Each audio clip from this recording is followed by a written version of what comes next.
Appilikeeshiniin tola hojjetan yookaan firii daataa shabakaa bilaash keessumaa ijoollee Saudi Arabiyaa jirtu itti hojjetan otuma baay'atuu walirra humna qaba. Appilikeeshinoonni gargariin ammoo sa'aatii fedhan kan sa'aatiin feenes akkasuma ni jiru. Assalaamu alaikum warahmatullahi wabarakatuh. Ashama harka fuunee hordoftoota gadaa Orootu. Viidiyoo kana hogguu ilaaltanii xumurtan hordoftoota kiyya kabajamoo gara kanatti hogguu gad dhuftan YouTube gadaa Oroodhaa maatii ta'uu fi hin dagatina. Yogguu kana kan dhuftan notifiikeeshinii isaallee ol godha. Viidiyoo garagaraa waliif haa gumaachinu akka yeroodhaan isinillee dhaga'uu dandeessaniif. Liinkii appilikeeshinii kanaa asuma telegiraama seentanii telegiraama gadaa Oroo isa kana.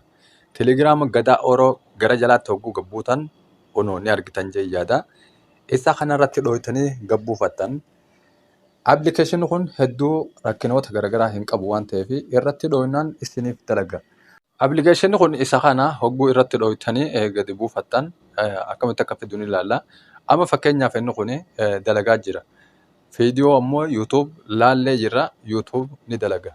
Hogguu inni jiru ni dalaga. Mee dhaamsinee amma hin dalagamu hin dalagu san halaallu mee hidhaamsina.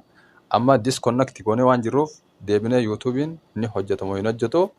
Irra deebinee halaallu akkuma kana ni mara jechuu amma hin hojjetu.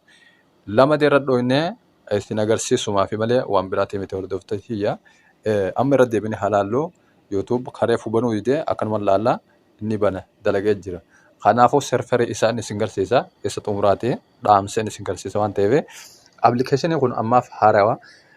Serverii isaa akkuma jiru kanatti gara gubbaa kana liftanii kanarree ammoo inni wanni irratti hojjetu waan akka kana waan ta'eef fereezeeniin gartan gara gubbaati akkasuma istiisis ni dalaga waan ta'eef moobaayilii immoo maallaqa waan ta'eef kanaafuu itti fayyadamaan isiniin jaa hordoftooti kabajamoo viidiyoo biraatiin hamma walitti deebinu nagayaan naaf tura. Hey there.